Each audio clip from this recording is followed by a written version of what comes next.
नमस्कार साथियों।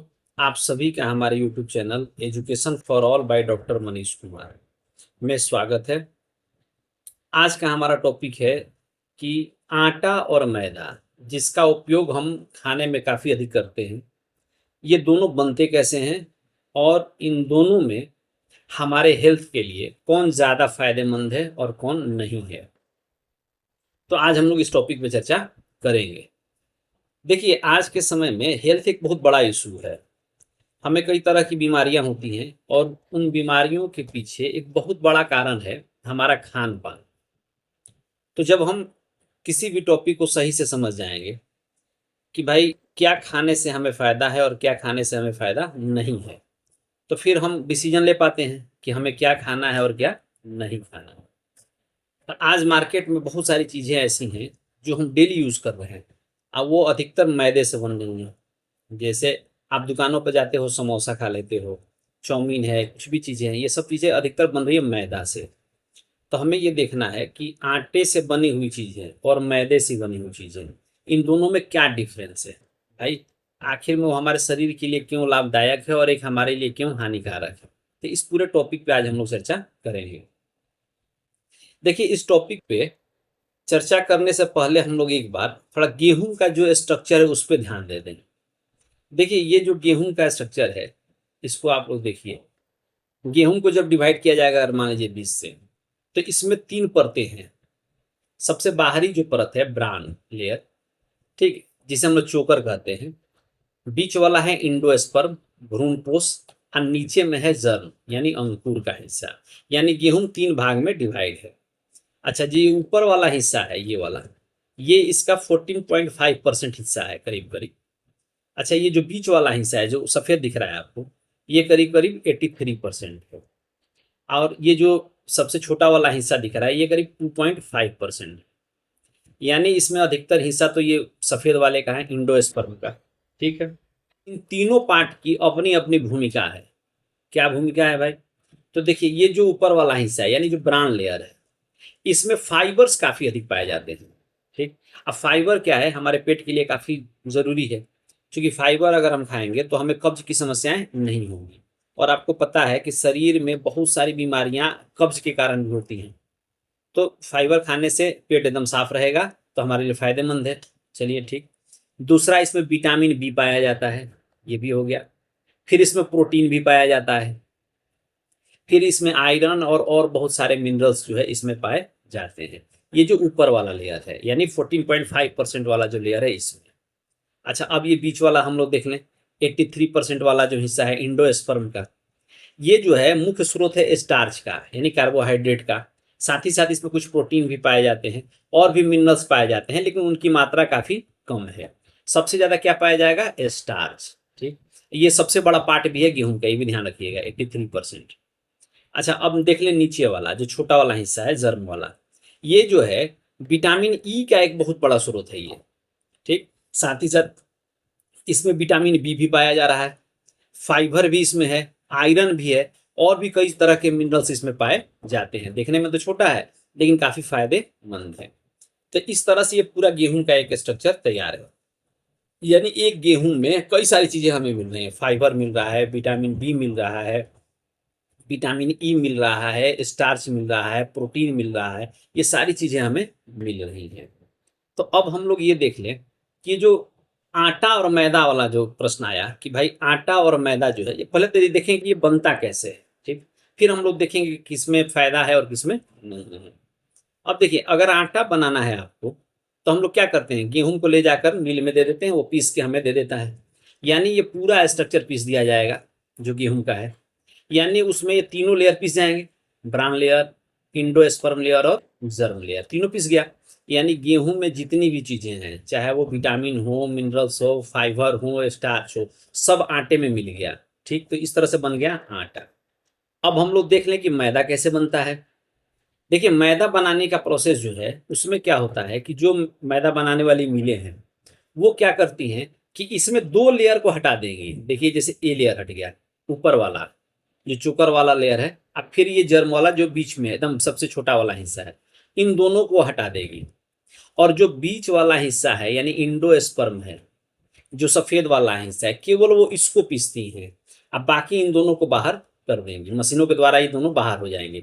यानी जब हम मैदा लेंगे तो उसमें हमें क्या मिला, केवल ये वाला हिस्सा मिला, इंडोस्पर्म वाला, यानी ब्रान लेयर खत्म हो गया और जर्म लेयर खत्म हो गया। तो अब आप हमको ये बताइए कि जब पूरे गेहूं में से पूरे फाइबर को हम हटा दिए, विटामिन ई हटा दिए, विटामिन बी की मात्रा करीब करीब हटा दिए, आयरन हटा दिए, जब भाई सारा मेन जो पौष्टिक है उसको आप केवल हटा दोगे तो आपको मिला केवल स्टार्च और प्रोटीन थोड़ा बहुत।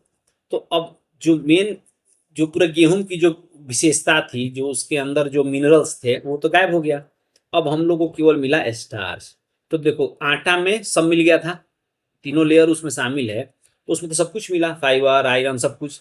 लेकिन मैदा में केवल हमें स्टार्च मिला, लेकिन बाकी ये सारे जो प्रोटीन है, ये सारे जो मिनरल्स हैं, ये सारे जो फाइबर्स हैं, ये सब खत्म हो गया मैदा में।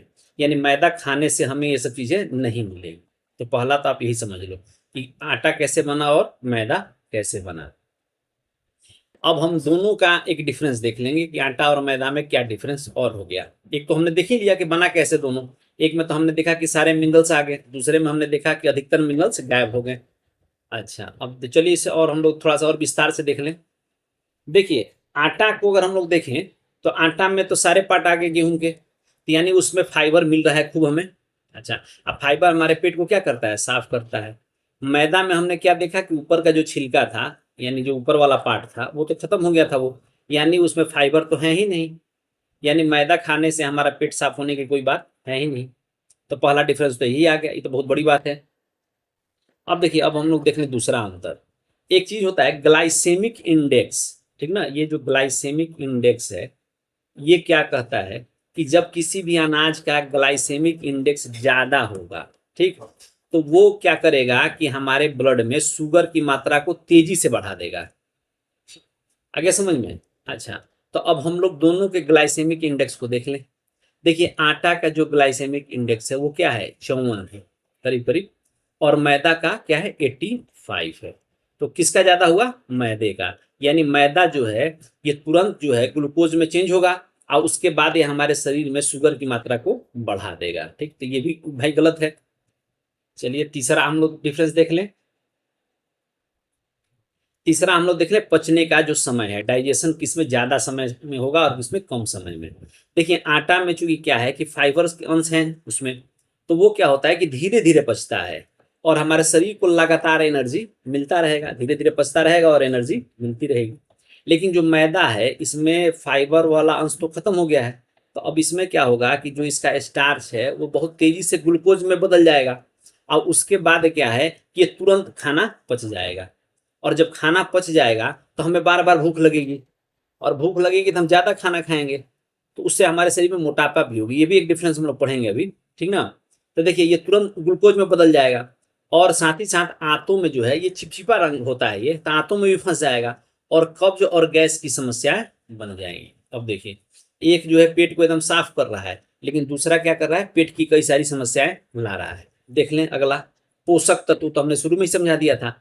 आटा में क्या है कि सारी चीजें हमें मिल रही हैं, फाइबर है, विटामिन बी है, ई है, सब कुछ मिल रहा था। लेकिन मैदा में तो करीब करीब ये सारी चीजें खत्म हो जा रही हैं, 90% पोषक तत्व खत्म हो जाएंगे, केवल बच क्या जाएगा, कैलोरी। तो कैलोरी से ऊर्जा तो मिल जाएगा लेकिन शरीर को और सारे मिनरल्स नहीं मिलेंगे, जिससे शरीर मजबूत नहीं हो पाएगा। देखिए अब अगला एक टॉपिक है वजन और भूख पर नियंत्रण। देखिए आटा क्या है कि खाने के बाद पेट भारी रहता है और लंबे समय तक दोबारा भूख नहीं लगती है, जिससे वजन कंट्रोल रहता है। लेकिन मैदा जब आप खाइएगा तो ये जल्दी पच जाएगा क्योंकि इसमें तो फाइबर है नहीं, और खाने के तुरंत बाद फिर से भूख लग जाती है और यह शरीर में फैट या चर्बी के रूप में जमा होने लगता है। अच्छा, एक टर्म है एम्प्टी कैलोरीज, ठीक ना, तो इसको भी आप थोड़ा समझ लें, ये भी इसी से संबंधित है। देखिए इसका अर्थ होता है कि खाली कैलोरी, कोई देखिए कोई चीज हम लोग खाते हैं तो उसमें कार्बोहाइड्रेट है, और कार्बोहाइड्रेट से हमें कैलोरी मिलती है, ऊर्जा मिलती है।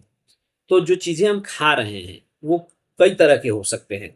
तो एक जो है उसको जब हमने खाया तो हमें ऊर्जा तो मिल गया, ठीक ना, लेकिन हमारे शरीर के अंदर कोई पोषक तत्व नहीं मिला, तो उसी को हम लोग बोलते हैं एम्प्टी कैलोरीज।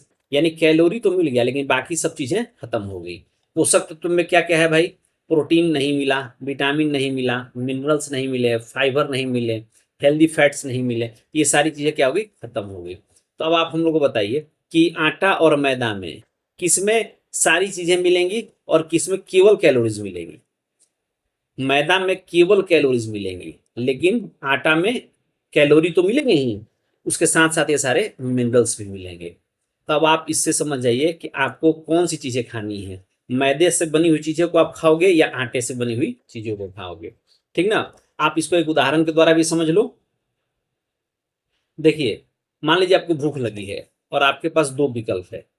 एक है कि एक गिलास कोका कोला पी लिए, चाहे कोल्ड ड्रिंक्स हम लोग पी लेते हैं, लगता है कि यार तुरंत बहुत भूख लगी है, कुछ खा लिया जाए। तो अगर मान लीजिए लगभग 150 कैलोरी अगर ये है, तो इसे जब आप पीजिएगा तो 150 कैलोरी ऊर्जा आपको मिल जाएगी, लेकिन इसमें 0% प्रोटीन है, विटामिन जीरो, फाइबर जीरो, यानी शुद्ध रूप से ये क्या है, एम्प्टीज कैलोरी है। ऊर्जा तो मिल गई, लेकिन बाकी सब चीजें हमारे शरीर को नहीं मिला। अच्छा, अब वही देखिए, अगर एक कटोरी अगर दही आप खा लेते हैं या एक उबला हुआ अंडा आप खाते हैं, ठीक, इससे भी लगभग आपको 150 कैलोरी ही ऊर्जा मिलेगी, जितना कोको कोला खाने पीने से मिली थी। अब देखिए, लेकिन दोनों में डिफरेंस क्या है कि जब आप एक कटोरी दही खाते हैं या एक उबला हुआ अंडा खाते हैं, तो कैलोरी तो बराबर मिल गया, लेकिन साथ ही साथ इसमें भरपूर प्रोटीन है, कैल्शियम है, विटामिन डी है, हेल्दी फैट्स है, यानी ये सारी चीज़ें भी आपको मिलेंगी। तो आप तय कर लो कि आपको कौन सी चीज़ें खानी है और कौन सी चीज़ें नहीं खानी है। आपको आटा से बना हुआ चीज़ खाना है या मैदा से बना हुआ चीज़ खाना है। ठीक, आज हमारा यही टॉपिक था, लोगों को समझाना कि भाई आटे से बनी चीज़ें हमें खानी है या मैदे से बनी हुई। दोनों के बीच का हमने डिफरेंस भी बता दिया, कौन खाने में फ़ायदा है और किस खाने में फ़ायदा नहीं है। तो चलिए, आज का हमारा ये टॉपिक यहीं ख़त्म होता है। अगर आपको ये जानकारी अच्छी लगे तो अपने दोस्तों के साथ शेयर भी कीजिए, चैनल को लाइक सब्सक्राइब भी कर दीजिएगा। Thank you.